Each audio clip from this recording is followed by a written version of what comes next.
If you had asked me 2 years ago, I'd have told you my family was boring, stable, predictable. My mom, Evelyn, was a retired schoolteacher. My dad, Raymond, owned a mid-sized construction company. Nothing flashy, but he ran it with pride. For 35 years, I was their only child, and I thought I knew them. Everything changed the day my father died.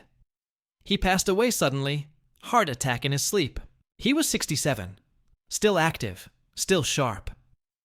One night he was planning a vacation with my mom. The next morning he was just gone. No warnings, no signs. The funeral was hard, but simple. Just the way he would have wanted it. Small, quiet, filled with old colleagues and dusty photo boards. Afterward, my mother slipped into silence. Not grief, silence. She hardly cried. She didn't even stay long at the wake. She left early and said she needed rest. But something about her expression that night haunted me. It wasn't sadness. It was like panic. 2 weeks later, the will was read. That's when things started to get strange. My dad had left the entire business to me, which I expected. But there was something odd. A small note attached to the end of the document. To my son. There are things I never got to explain. I hope someday you understand why I kept certain doors closed. I didn't understand what that meant. At the time, I assumed it was some metaphorical father-son advice. But I was wrong. Very, very wrong. While cleaning out my dad's office at the construction firm, I found a small drawer in the bottom of his desk that was locked tight. I searched for the key everywhere. No luck. But a week later, while organizing the safe, deposit box, I found it tucked inside a folder labeled Personal. It was just a plain silver key, no label. When I unlocked the drawer, I expected receipts or old employee files. What I found instead was a manila envelope with my mom's name on it, and a set of unfamiliar documents. Inside the envelope were copies of wire transfers. Not just one or two, dozens. Regular monthly payments, all going to the same bank account. And here's the kicker. The account didn't belong to my mom. It was in the name of someone named Jennifer Morales. There were also photos, older ones. Pictures of my mother, smiling, laughing, holding a toddler, a little boy I didn't recognize. At first, I thought it might have been me as a kid, but the date stamp said otherwise. The photos were taken just 5 years ago. Drove to my mom's house that night. I didn't call. I didn't warn her. I just showed up with the envelope in my hand and rage in my chest. She opened the door like nothing was wrong.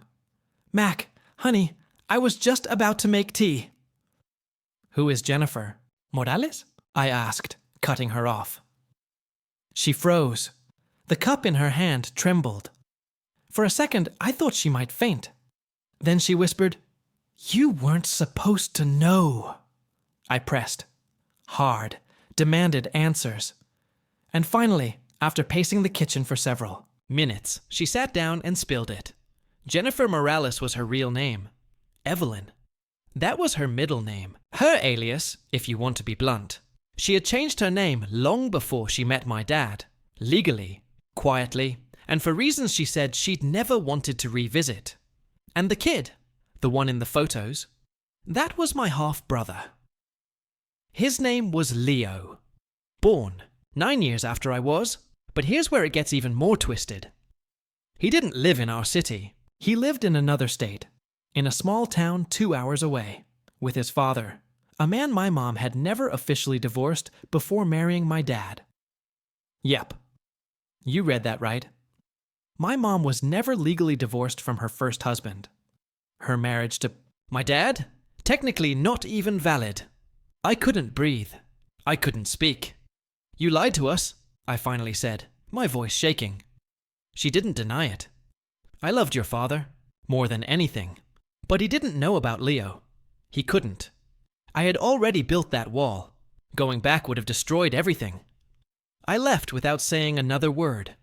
I couldn't even look at her. That night, I sat alone in my apartment. I couldn't sleep. My head was a storm of confusion, anger, betrayal. Was everything I knew about my childhood a lie? Did my dad ever suspect? And why? Why had he left that cryptic message in the will? The next morning, I made a decision. I was going to find Leo. I needed answers. From someone. Anyone. Because right now, I didn't even know who I was anymore. I found him, Leo Morales. It didn't take long. A few online searches, cross-referenced with the documents from my dad's drawer, and I tracked him down to a modest little town in Northern California. Population, barely 5,000. His social. Media was locked down tight, but the profile picture was clear. His face? Strikingly familiar. He looked like a younger version of me. Same jawline, same eyes, same way he tilted his head slightly when he smiled. The resemblance shook me. Didn't tell my mom I was going. I just packed a bag, got in my car, and started driving. I had questions, and I wasn't going to sit around in silence waiting for her to spin the story into something palatable. The town was quiet. Dusty streets, a few old diners, and a hardware store that looked like it hadn't been updated since 1982. I found his address listed under public records. A single-story house tucked behind a fence full of rusted wind chimes and wild rose bushes. I sat in my car for a while, just watching. Then he came out. He was taller than I expected. Athletic build, a baseball cap on backwards. He was holding a trash bag and dragging it to the curb. He didn't notice me. Not then. I almost left. I almost convinced myself this was too much, too soon. But before I could start the engine, he turned, looked right at me, and froze. It was like looking in a mirror. I stepped out slowly, walked toward him. He stayed rooted to the spot, bag in hand, eyes wide. "You don't know me," I started. "But I think I'm your brother." He didn't say anything for a long time, just stared. His face went pale. He dropped the trash bag. Then he said one word. "Mac?" My blood ran cold. "How do you know my name?" He looked down. "She told me about you. Mom did." That's when everything shifted. He invited me inside. We sat in a living room that smelled faintly of vanilla and dust. Pictures lined the walls. Photos of him, a man I assumed was his father, and a younger woman I hadn't expected. His girlfriend? No. His wife. "She told me she had another son," Leo said, handing me a glass of water. "Said your dad didn't." "No. She made it sound like she had no choice.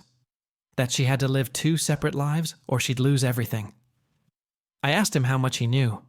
He didn't know about the money. The monthly wire transfers. He didn't even know our mom had married my dad. She said she was single. Said my dad left before I was born. But the kicker came when I asked him about Raymond. Our dad. Leo leaned back, hesitating. Then said, "I met him once. I didn't know it at the time. But looking back, I think it was him." My heart stopped. He came to the house when I was about 10. Said he was an old friend of Mom's. They talked in private. I remember thinking he looked like a detective or something. Very serious. But she never mentioned him again after that. That meant my father knew. At least suspected. But he never told me. And he kept sending money. Why? I left Leo's house hours later, head spinning. I needed to speak to someone who might give it to me straight. Someone who had no reason to lie. So I drove straight to my dad's oldest friend and business partner, Martin Hall. He always had this no-nonsense, tell-it-like-it-is demeanor. If anyone would know something, it was him. When I walked into his office, he, distraught, heartbroken, and said, "If I destroy her, I destroy Mac too, and I won't do that to him." My throat tightened. He said he'd rather live with the lie than tear his son's world apart, so he paid her off. Monthly payments. Support for Leo. Quiet loyalty to a woman who'd betrayed him in the deepest possible way. "He loved you more than anything," Martin added. That's why he left the company to you. Why he never told you. He wanted to keep your image of him and your mother intact. But it was too late. That image had shattered. I drove home in silence, a weight pressing on my chest so hard I thought I might break. When I pulled into my driveway, my mom was sitting on my front steps. She stood when she saw me, eyes red, face tired. "You saw him," she said quietly. I didn't answer. I was young. I made mistakes. But I never stopped loving either of you. I just didn't know how to fix what I'd broken. I wanted to yell, to rage. But all I said was, "Why didn't you tell me?" "Because I was scared of losing you," she whispered. "And now I probably have." I didn't let her in. I couldn't. That night, I sat alone with everything spinning in my head. My dad died protecting a lie. My mom lived her life in pieces, and somewhere out there was a brother I barely knew, but who shared the same blood, and I wasn't even close to done uncovering the truth. I didn't sleep that night. How could I? The walls of my life had been knocked down, brick by brick, and now I was standing in the wreckage trying to make sense of it all. I had a brother, a real one, and a mother who'd lied to both of us. A father who'd known the truth and decided to protect the illusion for my sake. And yet, something still didn't sit right. Something about my father's note, the money, the secrecy. He was too meticulous to leave things halfway. The next morning, I went back to the office. Not the construction site, but his old corner office. The one I hadn't touched in weeks. There were still boxes I hadn't opened. I started digging. There were blueprints, receipts, contracts going back 10 years. And then I found another envelope tucked deep in the back of a filing cabinet behind old tax returns. This one wasn't. Labeled, just sealed tight. Inside were photographs, a dozen or more. Most were grainy and clearly taken from a distance, like a private investigator's work. They were of Leo, at school, at the park. Even one of him sitting in a car with his mother. Our mom. And there was one of my dad, standing across the street, watching. His face looked like stone. There was also a note, scribbled in my dad's handwriting. "He's a good kid. He deserves better than lies." My throat tightened as I read that again and again. That was my dad. Always trying to hold the cracks together, even when he knew they were too deep to fix. But then I found something else. Letter. Dated 3 years ago. Addressed to me, but never sent. I unfolded it slowly. "Mac, if you're reading this, then I wasn't brave enough to say these words out loud. I know your mother has her secrets. I know about Leo. I know everything. But you need to understand something. There's more. Things I should have told you. Things I'm ashamed of. Go to the safe. The old one. In the lake house. I'm sorry. Dad." My hands started shaking. The lake house. It was an old vacation property my parents had bought back in the 90s, before I was even born. We hadn't been there in years. My mom always said it was too far, too remote, too old. Now I knew why. I drove out that same day. 3 hours north. No radio. Just my dad's words echoing in my head. Go to the safe. The lake house looked untouched. Dusty. Forgotten. Like a postcard from another life. Inside, everything smelled like cedar and mold. I found the safe behind a cabinet in the study. A rusty old dial model that I hadn't seen since I was a teenager. I tried the date of their wedding anniversary. Nothing. Tried my birthday.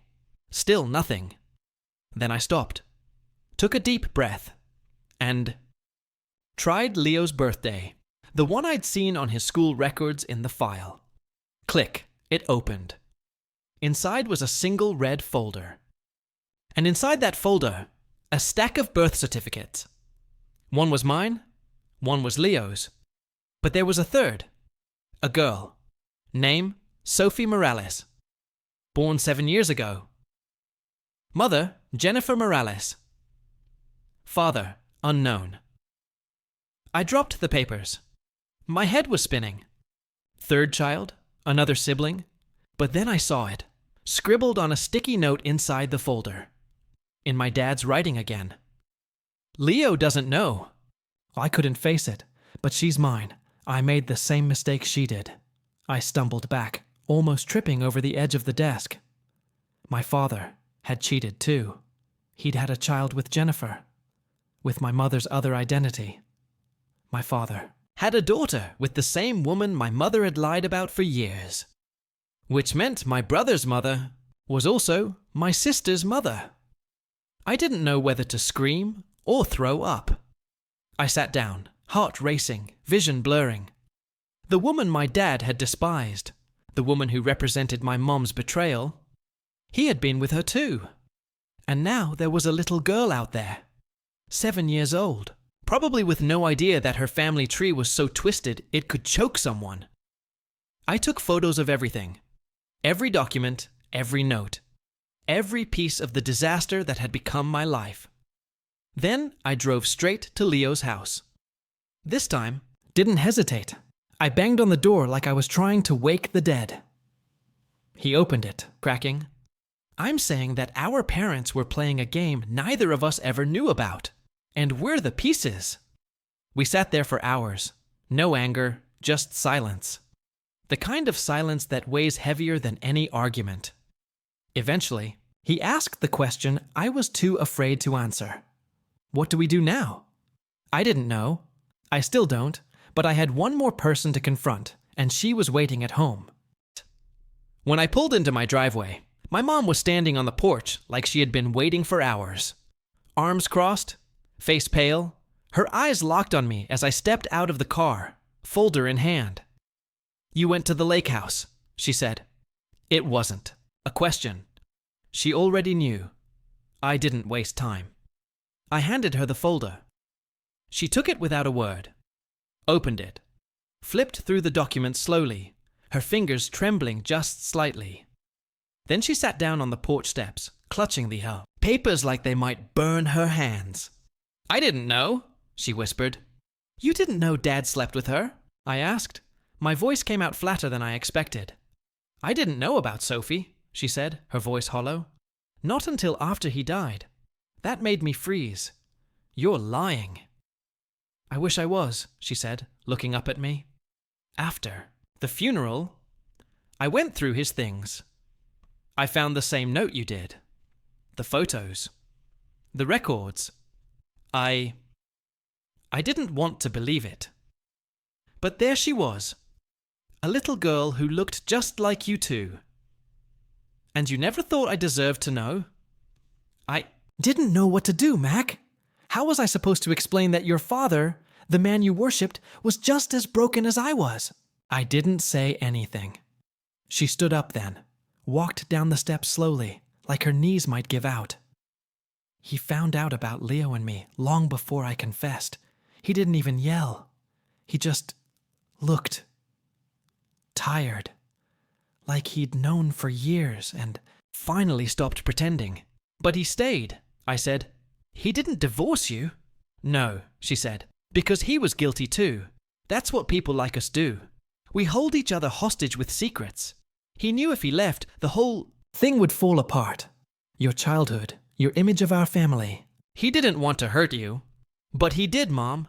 You both did. And now there's a child out there who has no idea who she really is. She started crying, silent and heavy. I'm going to meet her, I said. She looked up. What? Sophie. I'm going to meet her. She's my sister. I won't let her grow up in the dark like I did. She's just a child, Mac. So was I when you started lying. That shut her up. She sat back down, her shoulders collapsing in on themselves. I left before she could say anything else. It took me 3 days to find Sophie. She lived just outside Santa Rosa with her mother, Jennifer, the same woman who had somehow managed to tangle herself in both my parents' lives. I didn't call. I didn't write. I just showed up. Like a ghost from a version of reality no one wanted to acknowledge. The house was small, neat, garden full of little pink windmills and solar lights shaped like flowers. She answered the door after one knock. Her eyes widened the moment she saw me. She looked older than I remembered from Leo's photos. Her hair was tied back in a loose bun. There was no fear in her face, just exhaustion. "You look like him," she said quietly. "Which one?" She nodded slowly. "Raymond."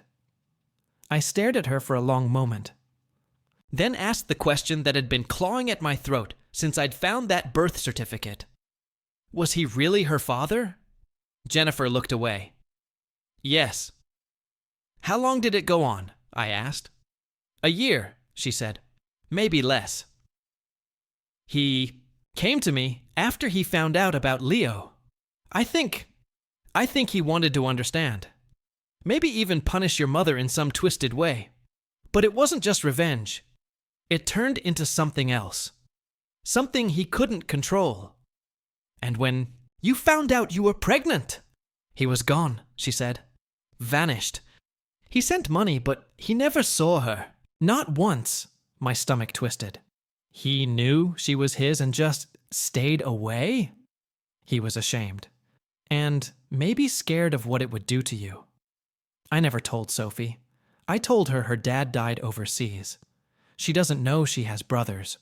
Or that she was born from the most dysfunctional love triangle in history. Then it's time she learns.